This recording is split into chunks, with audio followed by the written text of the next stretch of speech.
ایک استاذ کہتے ہیں، ایک دفعہ بطور استاذ میری تعیناتی کسی دور دراز کے گاؤں میں ہو گئی تھی۔ گھر سے اسکول دور ہونے کے باعث گاؤں والوں نے وہاں مجھے رہائش فراہم کر دی اور طلبہ کے والدین باری باری مجھے کھانے پر مدعو کر دیتے۔ در حقیقت اس گاؤں کے باعث بہت صحیح تھے۔ ایک دن ایک طالب علم میرے پاس آیا اور بتایا کہ اس کے والد مجھے ان کے گھر میں دوپہر کے کھانے کی دعوت دے رہے ہیں۔ میں نے ان کی دعوت قبول کر لی۔ اس طالب علم کے گھر جاتے ہوئے راستے میں اسی طالب علم کا ہم جماعت ملا۔ اس نے مجھ سے سلام دعا کی اور سرگوشی کرتے ہوئے مجھے تنبیہ کی کہ اس کے ہم جماعت کے والد ناقابل بیان حد تک کنجوس ہے۔ جب میں پہنچا تو طالب علم کے والد نے ڈھیوڑی میں میرا استقبال گرم جوشی سے کیا اور مجھے بیٹھک میں لے گئے اور وہاں سے ہی آواز دے کر اپنی بیوی کو کھانا لانے کو کہا۔ جب وہ کھانا لے کر آئی تو میں حیران رہ گیا کہ میری ضیافت میں دوپہر کا کھانا ایک پلیٹ گندم کا دلیا اور پیالے میں تھوڑے سے دودھ پر مشتمل تھا۔ میزبان نے مجھ سے کہا، یہ لو استاد محترم، بسم اللہ کرو۔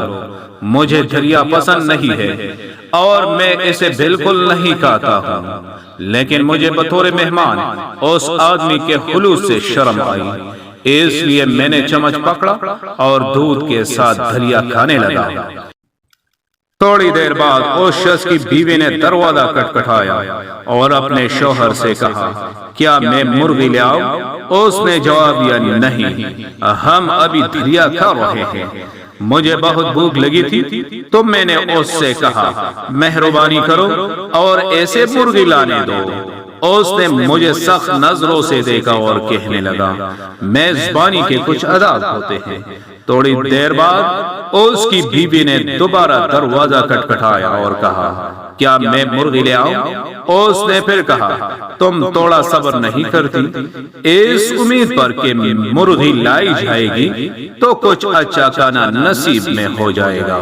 میں نے اس آدمی سے کہا، الحمدللہ میرا پیٹ بھر گیا ہے، خدا آپ کو خوش رکھے، آپ کی مہمان نوازی کا شکریہ۔ اس نے مجھ سے کہا، کھانے پینے میں کمی بیشی معاف کرنا، مہمانوں کی خاطر تواضع کرنا، یہ ہمارا فرض ہے۔ پھر اس نے اپنی بیوی کو بلایا اور کہا، ہمارے مہمان نے کھانے سے ہاتھ کھینچ لیا ہے، اس لیے بے شک اب مرغی لے آؤ۔ میں واقعی حیران ہوا اور آپ نے آپ سے کہا، عجیب شخص ہے۔ جب مرغی کے آنے کا انتظار کرتے کرتے بھوک سے میں نڈال ہو چکا تھا تو دلیا کھانے پر زور رکھا اور اب پیٹ بھرنے کا بہانہ کیا تو یکدم مرغی لانے کا اعلان کر رہا ہے۔ لیکن میری حیرت کی اس وقت انتہا نہیں رہی جب میں نے دیکھا کہ بخیل کی بیوی بیٹھک میں زندہ مرغی لے کر آئی اور مرغی میز پر گرا ہوا دلیا چھکنے لگی۔